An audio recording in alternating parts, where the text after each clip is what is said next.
Selamat pagi mahasiswa, rekan-rekan mahasiswa kelas 2AB. Di pertemuan 12 ini saya akan menjelaskan tentang kriteria waktu atau tanggal ya.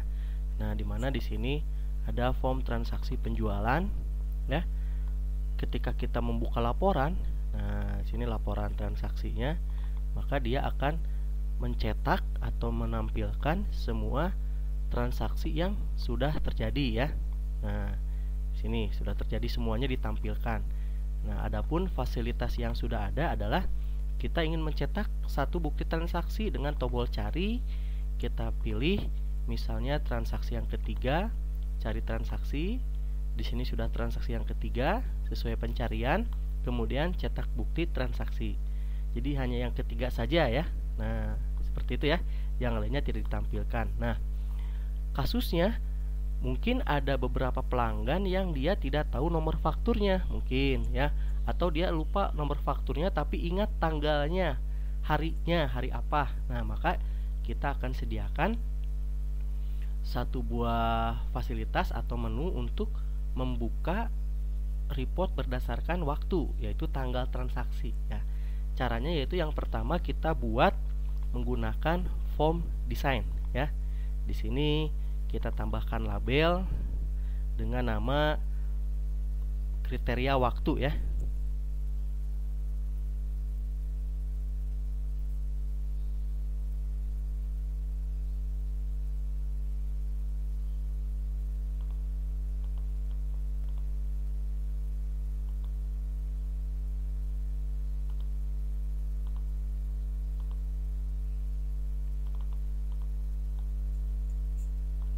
Oke, seperti ini. Nah, kita tinggal tambahkan dua objek textbox.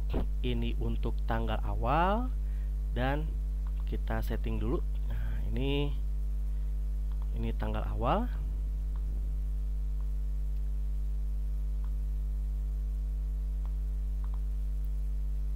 Oke, ya. Dan kita ganti labelnya jadi tanggal awal.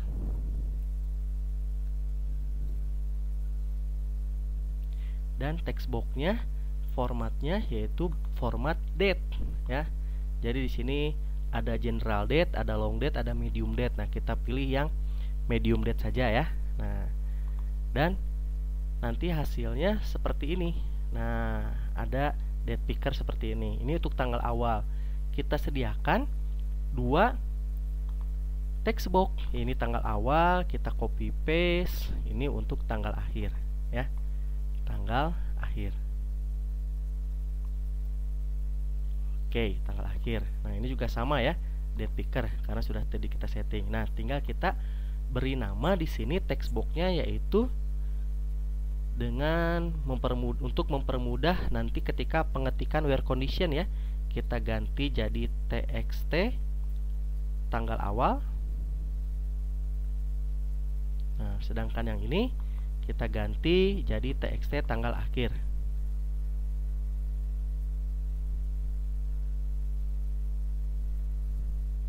Oke, ya, tanggal awal dan txt tanggal akhir textbox ya.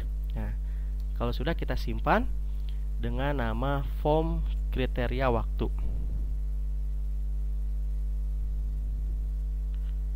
Oke, kita klik OK. Nah, sudah tersimpan. Kita biarkan dalam bentuk design view seperti ini saja ya. Nah, sekarang kita akan fokus ke pembuatan makronya ya, makronya di sini. Nah, dengan seperti biasa diperlukan minimal 3 perintah ya. Yang pertama, karena objek yang akan kita buka adalah objek report, laporan, maka kita tutup dulu, close window. Objek type-nya adalah report. Nah, report transaksi yang akan kita fokuskan ya. Nah, setelah ditutup kita buka. Kita buka open report. Oke, di sini reportnya adalah report transaksi. Nah, ini yang penting nih, where conditionnya ya. Where conditionnya untuk mempermudah kita gunakan builder saja ya. Dimana yang akan kita bandingkan sekarang adalah tanggal ya. Nah, field tanggal. Nah, berarti tanggal itu ada di tabel hit transaksi ya. tanggal transaksi. Nah, kalau seperti biasanya nomor primary key-nya yang dibandingkan, nomor transaksi, ID pelanggan, kode barang. Nah, kalau sekarang kan kriteria waktu, maka field yang dibandingkan adalah tanggal transaksi. Di mana yang pertama, tanggal transaksi ya harus lebih besar. Nah, di sini biasa kan sama dengan, kalau sekarang lebih besar atau sama dengan. Nah, dari apa, Pak? Dari yang tadi, dari form kriteria waktu TXT tanggal awal. Nah, ini yang pertama ya. Jadi nanti di antara ya. Nah, N satu kali lagi apa? Yaitu tanggalnya yang ada di tabel head, tanggal transaksi harus lebih kecil sama dengan dari tanggal akhir gitu ya. Nah,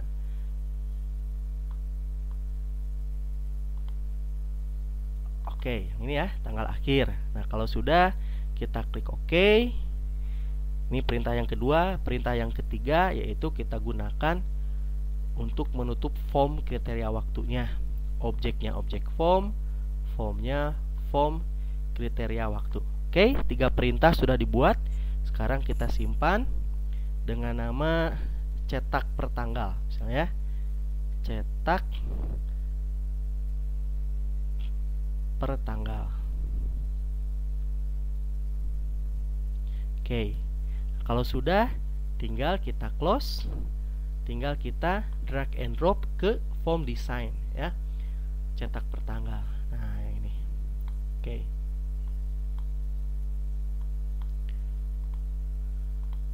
Kalau sudah, nah kita tes sekarang apakah sudah betul sesuai keinginan atau belum ya. Kita lihat dulu.